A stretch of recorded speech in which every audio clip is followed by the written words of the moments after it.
Most welcome to Awaken Citizen Program, Year 1, Module 1, Session 9. Play allows children to use their creativity while developing their imagination, physical, cognitive, and emotional strength. Play is important to healthy brain development. It is through play that children at a very early age engage and interact in the world around them. In today's session, we will explore two of our physical possibilities. In part A, playing games and sports, and in part B, adapting to the environment I live in. The first physical possibility we have is playing games and sports. In Unit 1, in this exploration, let's explore the games and sports we play. What are the games and sports we play? So here is the clue 1 for you. What outdoor games can you play with friends? Here is the second clue. If it is raining outside, what indoor games can you play with friends? In clue 3rd, what sports can you play on a sports day? What sports teams could you be part of? सभी बच्चे बचपन से बहुत सारे games खेलते हैं. जैसे कुछ गेम्स आप बाहर खुले मैदान में खेलते हैं, जैसे क्रिकेट हुआ, हॉकी हुआ, फुटबॉल हुआ. इसी तरह बहुत सारे ऐसे गेम्स होते हैं कि कई बार अगर वेदर ख़राब है, मौसम अच्छा नहीं है या बहुत ज़्यादा गर्मी है, बरसात है, तो आप क्या करते हैं कि अंदर बैठकर ही गेम्स खेलते हैं, जिन्हें हम इंडोर गेम्स कहते हैं. उसी तरह से कुछ ऐसे गेम्स भी होते हैं जो हर साल आपके स्कूल में स्पोर्ट्स डे मनाया जाता है, तो बहुत सारे गेम्स आपके सामने प्रमोट किए जाते हैं और आप उनका हिस्सा बनते हैं. आप किसी न किसी गेम की टीम में सेलेक्ट भी किए जाते हैं. लेकिन उसके बावजूद भी कुछ ऐसे गेम्स भी होते हैं, कुछ ऐसे स्पोर्ट्स भी होते हैं जिनके बारे में आप बाद में जानते हैं या वो शायद आपके स्कूल में भी नहीं होते और आप घर में या बाहर भी उन्हें नहीं खेलते हैं, लेकिन आप उन्हें खेलना चाहते हैं, आप उनके बारे में जानना चाहते हैं, उनका पार्ट बनना चाहते हैं. और बचपन से लेके बड़े होने तक हम बहुत सारे गेम्स के बारे में जानते हैं. We explored many games and sports that we play as children. Some people play games and sports as professionals. Just like as you can see on the screen, international football player, Indian cricket team player, archer at the Olympic Games, international chess player, mountain bikers at the X Games, and athletes at the Mumbai Marathon. कई बार ऐसा होता है ना कि बचपन से जिस game की तरफ हमारा रुझान ज़्यादा होता है, हमारा इंटरेस्ट ज़्यादा होता है, हमें उसे खेलने में मज़ा आता है, तो धीरे धीरे बड़े होते होते हम उसे जस्ट एज अ करियर अपने ज़िंदगी में अपना लेते हैं. दैट मीन्स बहुत सारे आपने प्रोफेशनल्स देखे हैं बहुत सारे गेम्स में, जो कि अभी आपसे मैंने बात भी की, और वो उनकी अर्निंग का साधन भी रहते हैं, साथ साथ वो अपने देश के लिए भी उस गेम को खेलते हैं और अपने देश के लिए एक सम्मान सूचक भी बनते हैं. In part A, we introduce some games, and in part A, Unit 2, exploring what happens to us when we play games and sports. Unit 1 में हमने बहुत सारे गेम्स के बारे में जाना और यूनिट 2 में हम जानेंगे कि अगर हम उन्हें खेलते हैं तो क्या प्रभाव पड़ता है उनका हम पर. So here is the exploration second. Which of our infinite qualities and capacities are awakened when we play games and sports seriously? Here is the exploration 2. When I play games and sports, I awaken my which possibilities? So number 1 is capacity to practice regularly and systematically. Number 2 is confidence to keep improving in my sports step by step. And number 3 is capacity to work in a team. And number 4 is self-discipline and focus. You can see here on the screen a picture of Mary Kom. She's a boxer. So first possibility, when I play games and sports, I awaken, that is capacity to practice regularly and systematically. So before beginning the practice, every day Mary Kom runs for at least 2 kilometers. सो यह है कि किसी भी game की जब हम तैयारी करते हैं तो हमें एक सिस्टमेटिकली ऑर्डर अपने लिए प्रिपेयर करना पड़ता है. Number second is to ready her self for boxing she systematically does weight training, skipping, punching pad in the ring and shadow boxing. Number third देखिए, she also does practice fighting. And number fourth is because she knew her opponents in the Olympic world be bigger than her, she trained herself by boxing with male boxers who were bigger and better than her. क्योंकि उसे पता है कि जो उसके जो खिलाफ लड़ रहे होंगे, जिससे उनका सामना होगा, वो बेशक अगर लड़की भी मान के चले तो वो उससे बड़े भी हो सकते हैं. सो वो अपनी प्रैक्टिस को और ज़्यादा हार्डन बनाने के लिए फ़ीमेल से बॉक्सिंग ना कर मेल्स के साथ बॉक्सिंग करती थी. उसने अपना पूरा जो एक सिस्टम, एक ऑर्डर बनाया हुआ था, रेगुलर प्रैक्टिस चाहे कहें, या एक जो सिस्टम उसने मेंटेन किया था, वो लगातार कंटिन्यूस उसके लिए प्रैक्टिस करती थी. और यहाँ पे एक फ़ुटबॉल टीम को भी देख सकते हैं. तो फुटबॉल प्लेयर्स भी ऐसे नहीं है कि सिर्फ एकदम से मैदान पर उतर जाते हैं. These player do their regular exercise routine before beginning their football practice. तो ये तो आप सभी जानते हैं कि काम कोई भी क्यों ना हो, हर किसी के लिए अभ्यास बहुत ही आवश्यक है. And now this is the second possibility. I awaken when I play games and sports. So that is confidence to keep improving in my sports step by step. So here you can see in the picture Mr. Sachin Tendulkar. Sachin Tendulkar did not become a cricket legend overnight. He built his confidence and improved his games step by step. ये तो आप भी सब जानते हैं कि कोई भी एक ही दिन या रात में चमत्कार नहीं कर सकता. तो इस प्रकार से सचिन तेंदुलकर भी एक ही रात में मिरेकल नहीं कर पाए थे. He began training in cricket at the age of 11. He would practice for hours, gradually improving his skills and technique. He began playing for his school cricket team. He then also began playing for the John Bright Cricket Club in Mumbai. And after that, as he became better, he began playing for the Cricket Club of India.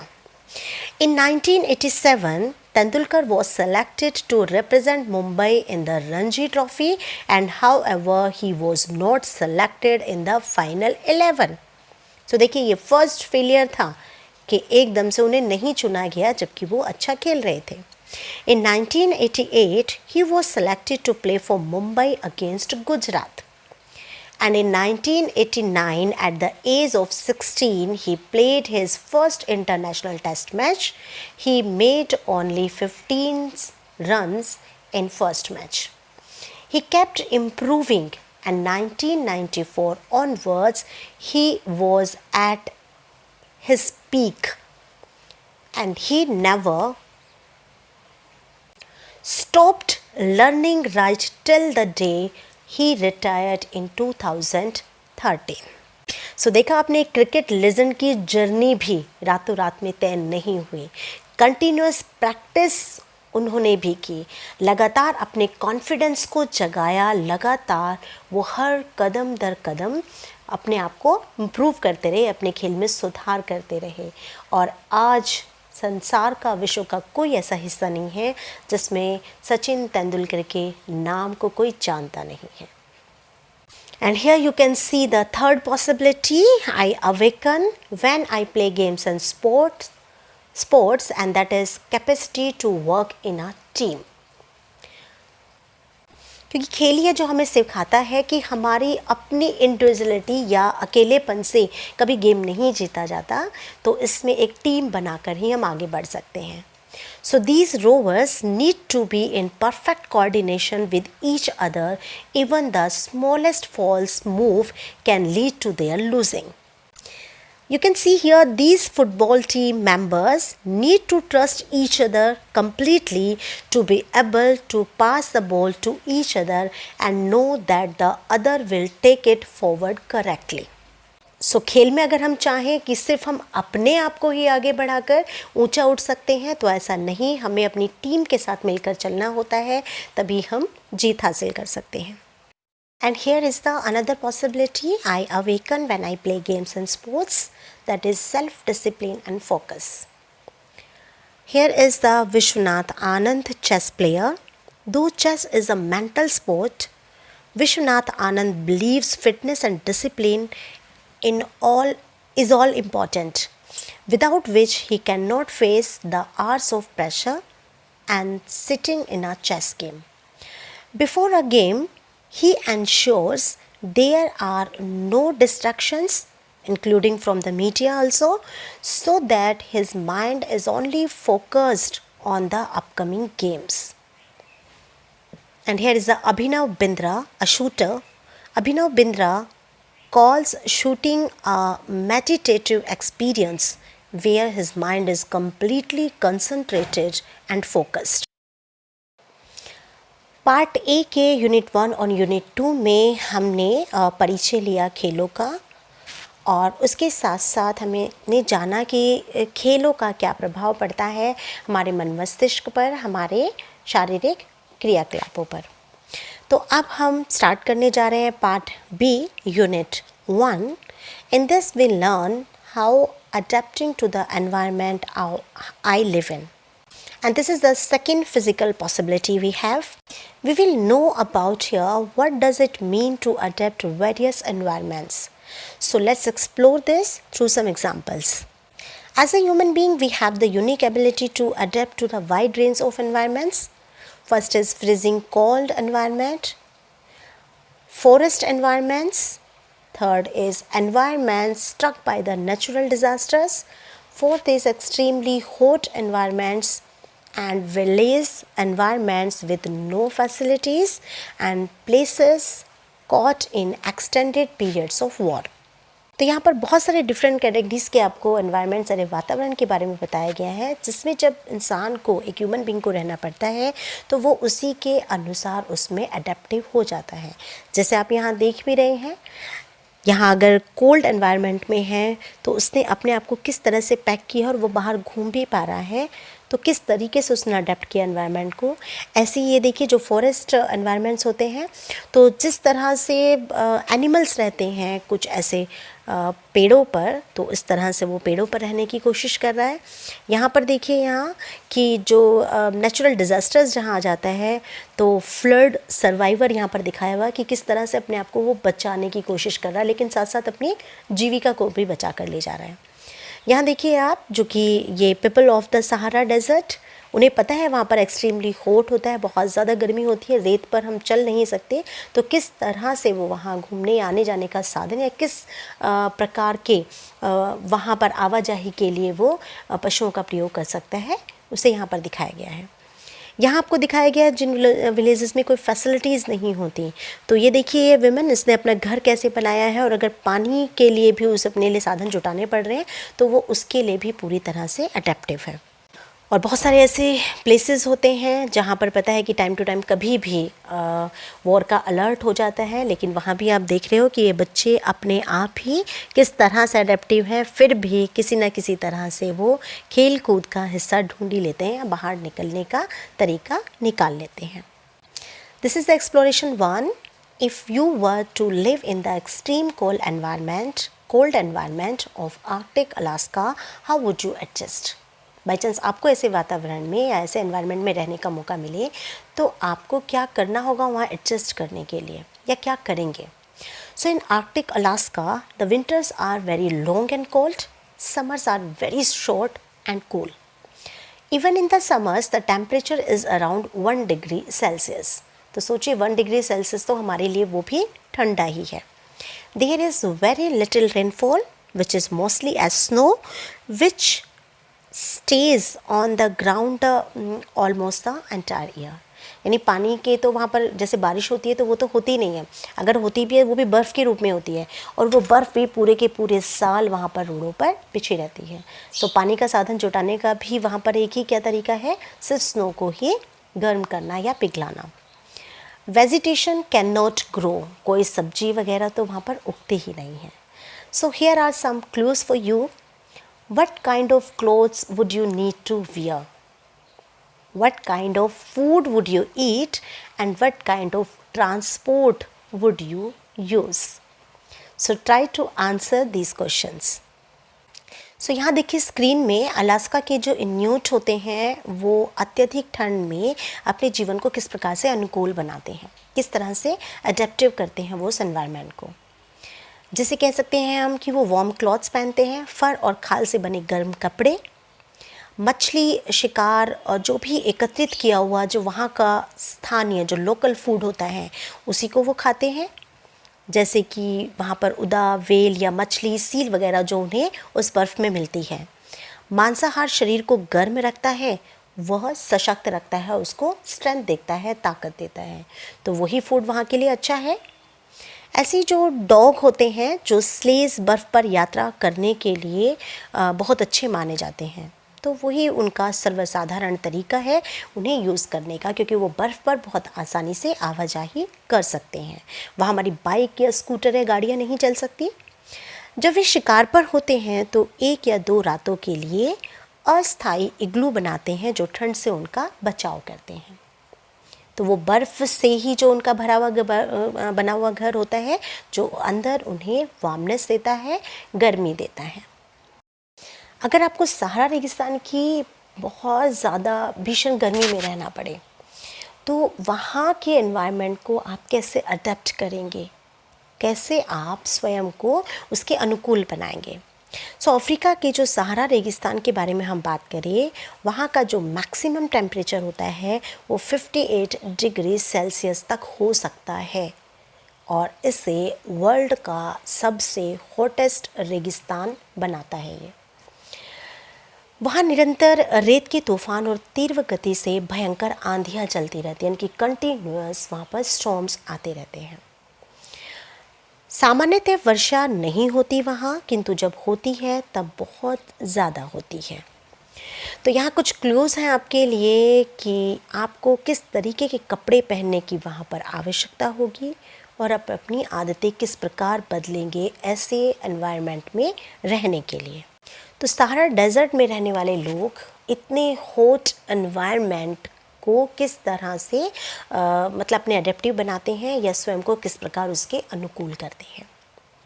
सो वो ढीले कपड़े पहनते हैं, धूप और रेत के तूफानों से बचने के लिए सिर व चेहरे को ढकते हैं। हमेशा एक पगड़ी उनके सिर पर बंधी रहती है और नाक तक का पूरा कपड़ा वो बांधे रखते हैं।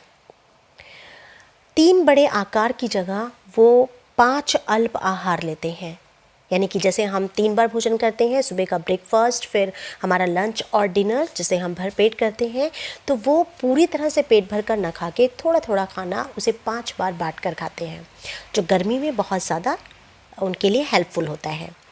वे दोपहर में सोते हैं और दिन का समय क्योंकि बहुत ज़्यादा गर्म होता है ना, और सुबह सुबह और शाम को जो होते हैं वो तभी वो बाहर निकलते हैं, यानी कि सुबह जल्दी उठते हैं, अपना सारा जो काम करते हैं वो सुबह और शाम के हिस्से में करते हैं और दोपहर को ज़्यादा से ज़्यादा आराम करते हैं। सर्वसाधारण यात्रा का जो वहाँ पर स्थानीय तरीका है, जो वहाँ का लोकल वे है, वो क्या है? ऊँट है, क्योंकि वहाँ पर भी आपकी गाड़ियाँ और इस टाइप की चीज़ें व्हीकल वहाँ नहीं चलेंगे। तो ऊँट जो कि बिना पानी पिए और खाए कई दिनों तक रह सकता है। और आजकल के जो अगर आप ये देखें जो हमारे मॉडर्न व्हीकल हैं वो भी वहाँ पर उपयोग किए जा रहे हैं, शायद वो उस तरीके के कुछ बनाए गए हैं कि रेत पर वो चल सकें।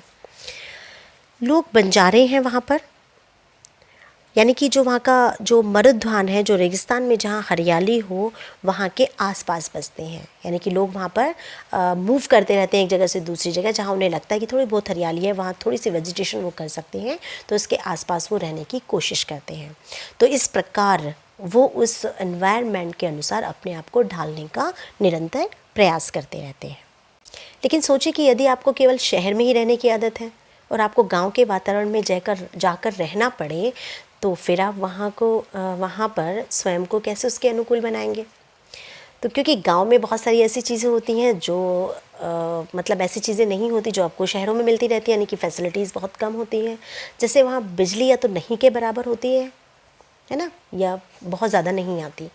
गर्मियों में भी वहाँ पानी की कमी होती है तो कई बार ऐसा भी होता है कि वहाँ पर अभी तक जो, अगर आप बहुत अंदरूनी गांव देखते हैं, देहात देखते हैं, तो वहाँ पानी के लिए अभी भी लोगों को वहाँ के जो जलाशय वगैरह होते हैं उस पर निर्भर रहना पड़ता है। आय का जो मुख्य साधन है उनका खेती है, और मौसम के कारण कई बार, क्या अधिकतर फसलें जो होती हैं वो ख़राब हो जाती हैं, तो उनका अर्निंग का साधन भी बहुत ज़्यादा अच्छा नहीं है। तो यहाँ पर भी कुछ क्लूज़ हैं आपके लिए कि आप अपनी आदतें कैसे बदलेंगे अगर आपको गांव में रहना है तो, क्योंकि वहाँ तो आपको इंटरनेट और ये सब फैसिलिटीज़ नहीं मिलेगी ना कि फ़ोन लेकर आप बैठे रहेंगे वहाँ, और ना ही 24 घंटे वहाँ बिजली होगी कि आप गर्मी में हैं तो भी बड़े मज़े से रहें, और सर्दी में हैं तो भी आप अपने आप को गर्म या ताप करने के लिए बिजली का प्रयोग कर सकें गर्म एसी चलाकर। तो पानी की समस्या के अनुकूल होने के लिए भी आप क्या उपाय ढूंढेंगे? सो यहाँ देखते हैं कि जो विलेज पीपल होते हैं वो किस तरह से अडेप्ट करते हैं उस एनवायरनमेंट के अकॉर्डिंग अपने आप को। तो महिलाएं जो होती हैं वो गर्मी में पानी लाने के लिए लंबी दूरी तक चलकर चली जाती हैं, क्योंकि वहाँ पर इस तरह से घर तक आपकी टैप्स की फिटिंग नहीं आती है, आपकी टंकियाँ नहीं होती कि जब मर्जी हो आप अपना अपना पंप चलाएं। दैट मीन्स जो आज आपके समर सीवर या इस टाइप की चीज़ें लगी हुई हैं वहाँ ऐसा नहीं होता। प्राकृतिक रोशनी का अधिकतम उपयोग करने के लिए वे सूर्योदय तक उठ जाते हैं, यानी कि सुबह जल्दी उठते हैं जैसे ही सूरज उगता है, और सूर्यास्त होने से पहले पहले अपना सारा काम कर लेते हैं, क्योंकि उन्हें भरोसा नहीं होता कि 24 घंटे उनके पास लाइट रहेगी। कभी रहती है, वैसे बहुत सारे ऐसे गांव हैं जहां पर ये फैसिलिटीज़ पहुंच गई हैं, लेकिन अभी भी बहुत से ऐसे गाँव हैं जहाँ ये फैसिलिटीज़ नहीं जा पाई हैं। तो वो अपना काम दिन के उस हिस्से में करते हैं जब उन्हें नेचुरल रोशनी जो होती है वो सन से मिलती रहती है। जो भी वहाँ पर अवेलेबल साधन होते हैं, अवेलेबल चीज़ें उनके पास जो होती हैं, उन्हीं चीज़ों से जो भी बन सकने वाला साधारण भोजन होता है वो उसी को खाते हैं। खाद्य पदार्थों के अभाव में वो कम खाकर भी गुजारा करना सीख जाते हैं। हमारी तरह नहीं है कि कोई भी चीज़ है और हम झट से दौड़कर शॉप पर जाएंगे और उसे ख़रीद लाएंगे। एक बार को हमारा खाना बनाने का भी मन नहीं है तो खाना भी हम घर तक ऑर्डर करके मंगवा लेते हैं। वहाँ अभी ऐसी फैसिलिटीज़ नहीं है, बहुत से गाँव में आपकी ऐसी फैसिलिटीज़ नहीं है, यानी कि जो भी अवेलेबल साधन होते हैं उन्हें उन्हीं से अपना खाकर गुजारा करना होता है। कुछ लोग अपने खेतों में सिंचाई करने के लिए दूर से नहरों द्वारा पानी भी लाते हैं, क्योंकि मैंने कहा ना कि वहाँ पर ऐसा नहीं होता कि एक तो बिजली 24 घंटे रहती है, ऊपर से जैसे आप ग्राउंड लेवल वाटर को यूज़ करते हैं तो जब मर्जी हुआ अपना टूल पंप चलाया और आपने पानी निकाल लिया, ऐसे साधन उनके पास नहीं होते। तो वो वर्षा पर निर्भर करते हैं, और कई बार अगर वर्षा भी नहीं आती तो दूर से जो भी पानी के जो उन्हें स्रोत मिलते हैं, जो सोर्सेज मिलते हैं, वहाँ से नहर काट कर खेतों से खेत वो अपने खेतों में पानी लेकर आते हैं। और देखिए एक और अनुकूलन कि यदि आपके शहर में बाढ़ आ जाती है तो आप किस तरह से अडेप्ट करेंगे अपने आप को उस एनवायरनमेंट में। सो बाढ़ में घरों में पानी भर जाता है, वह आपकी जो भी संपत्ति होती है वो भी नष्ट हो जाती है। अब आपके घर में जो भी चीज़ें होंगी वो भी बर्बाद होंगी। जो सड़कें होती हैं वो पूरी तरह से अनयूजेबल हो जाती हैं, वो अनुपयोगी हो जाती हैं, आप उन्हें यूज़ ही नहीं कर पाते क्योंकि चारों तरफ से पानी ही पानी होता है, और पानी पीने के पानी व भोजन की भी कमी हो जाती है। तो यहाँ पर भी कुछ क्लूज़ हैं आपके लिए कि आप जीवित रहने के लिए किस प्रकार का भोजन व पानी का प्रबंध करेंगे और सुरक्षा पाने के लिए आप क्या उपाय ढूंढेंगे। तो सोचिए इसके बारे में। सो देखिए जो बाढ़ में बचे जो जीवित लोग होंगे वो किस प्रकार से अपने आप को उस वातावरण में ढालेंगे।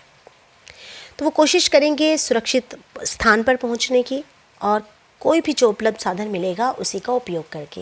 यहाँ आप देख रहे हो इन लोगों को, इन्होंने बांस से या किसी भी चीज़ से ये जो हल्का एक बनाया उस पर बैठ के वो कोशिश कर रहे हैं कि पानी में तैरा कर जो छोटे बच्चे हैं उनको उसमें बिठाया गया या महिलाओं को कि वो कम से कम उन्हें एक सुरक्षित जगह पर पहुँचा सकें। तो जो भी अवेलेबल साधन थे उनके पास उन्हीं से उन्होंने ये प्रयास किया, कोशिश की।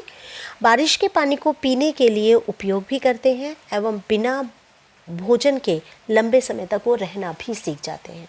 तो देखिए बोतलें लेकर आई हैं ये दोनों, इसी को भरकर ले जाएंगी। अब वो बॉईल करके या अगर पानी नहीं मिल रहा है इसी को पी के किस तरह से वो गुजारा करते हैं। और जब लगातार हम किसी चीज़ को कंजप्शन करना शुरू कर देते हैं तो हम उसके अडेप्टिव भी हो जाते हैं।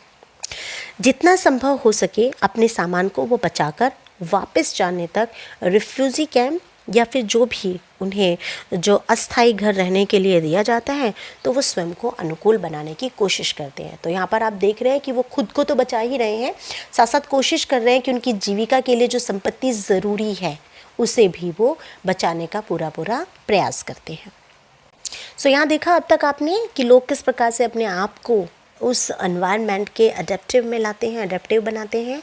बर्फीले ठंडे वातावरण में कैसे करते हैं, भीषण गर्मी का वातावरण होता है तो वो क्या अनुकूलन अपनाते हैं, और सुविधा रहित गांव के वातावरण में रहने के लिए वो कौन से अनुकूलन करते हैं, और बाढ़ ग्रसित वातावरण में रहने के लिए भी वो अपने आप में क्या बदलाव लाते हैं कि उस एनवायरनमेंट में वो अपने आप को रख सकें।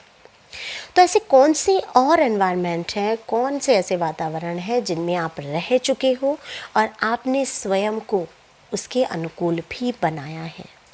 तो यहाँ कुछ और आपको कुछ क्लूज़ दिए गए हैं, इन्हें पहचानने की कोशिश करें कि कौन से ऐसे एनवायरनमेंट हैं। आपस में चर्चा करके मुझे भी बताएं और हमसे बातें करें और इन्हें समझने की कोशिश करें।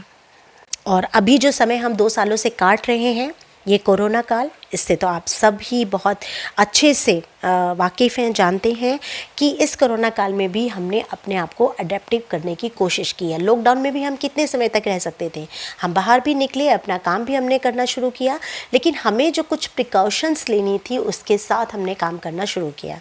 यानी मास्क हमारे जीवन का हिस्सा बन गया है। अपने आप की सफाई रखना, हैंड वॉश करना, सैनिटाइज़र का यूज़ करना, ये भी हमने धीरे धीरे सीख लिया और शायद हम इसके आदी हो गए हैं। तो इसी तरह से होता है कि जिस प्रकार की परिस्थिति और एनवायरनमेंट हमारे सामने आता है, इंसान उसका अडेप्टिव हो ही जाता है। सो हमने पार्ट बी के यूनिट 1 में सीखा कि किस किस तरह के एनवायरनमेंट होते हैं और वहाँ पर हमें कौन कौन सी अडेप्टेशंस को अपनाना पड़ता है। और यहाँ पार्ट बी यूनिट 2 हम कर रहे हैं, exploring what happens to us when we adapt to the environment we live in, कि क्या होता है जब हम उस एनवायरनमेंट में रहना सीख जाते हैं। Which of our infinite qualities and capacities are awakened when we adapt for our environment? When I adapt to the environment I live in, I awaken my some possibilities.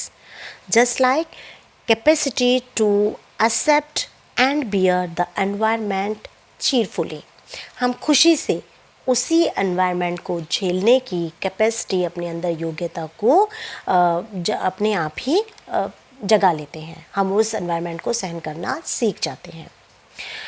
Capacity to be flexible and change my habits and way of living, कि जैसा environment होता है हम उसी के हिसाब से वही लचीलापन अपने जीवन में ले आते हैं और अपनी आदतों में हम चेंज लाना, उसमें सुधार करना भी सीख जाते हैं। Capacity to design, to invent new solutions to deal with the environment, और साथ साथ ये योग्यता, एक क्षमता भी हमारे अंदर आ जाती है कि हम नए नए तरीके, नए नए हल ढूंढना सीख जाते हैं उस एनवायरनमेंट को डील करने के लिए। जैसे यहाँ फर्स्ट सिचुएशन में देखा कि ये वॉर वाले हिस्से थे, लेकिन बच्चे फिर भी खुशी से, बेचारा जितना उन्हें टाइम मिलता है वो उसे भी हंसी खुशी से जी लेते हैं। वहीं आपने देखा कि हम ठंडी जगह पर हैं, ज़्यादा गर्म जगह पर हैं, तो वहाँ पर उन्हीं कपड़ों को उसी हिसाब से हम प्रयोग करके वहाँ उस एनवायरनमेंट के अडेप्टिव में रहना हम सीख लेते हैं। इसी प्रकार देखिए, अगर मौसम अलग अलग, जैसे कि बरसात है ना, पानी भरा है, बाढ़ आई है, या कुछ और साधन है हमारे, तो हमें वहाँ पर हम भिन्न भिन्न प्रकार के कपड़े पहनकर, विभिन्न तरीके के सॉल्यूशंस ढूंढकर, उसके लिए अलग अलग हल ढूंढकर हम उस एनवायरनमेंट को अपने अडेप्टिव बना ही लेते हैं, या अपने आप को हम उस एनवायरनमेंट के अडेप्टिव कर लेते हैं। And this is the summary of today's session. We explore 2 of our physical possibilities, playing games and sports. When I play games and sports, I awaken my capacity to practice and regularly systematically, capacity to work in a team, confidence to keep improving in my sports step by step, self-discipline and focus. And the second possibility, adapting to the environment I live in. When I adapt to the environment I live in, I awaken my possibilities, capacity to accept and bear the environment cheerfully, capacity to design or invent new solutions to deal with the environment, and capacity to be flexible and change my habits and way of living. मैं आशा करती हूँ कि आज का session आपको मेरे साथ बहुत मज़ा आया होगा ये पूरा करने में। तो इसी तरह से हम आगे के सेशंस भी पूरे करते रहेंगे। आज का जो 10th सेशन था हमारा अवेकन सिटीज़न प्रोग्राम का, यहीं पर एंड होता है। This is the end of awaken citizen programme year 1 module 1 session 10। So फिर मिलते हैं आपसे नेक्स्ट सेशन में, तब तक के लिए बाय बाय।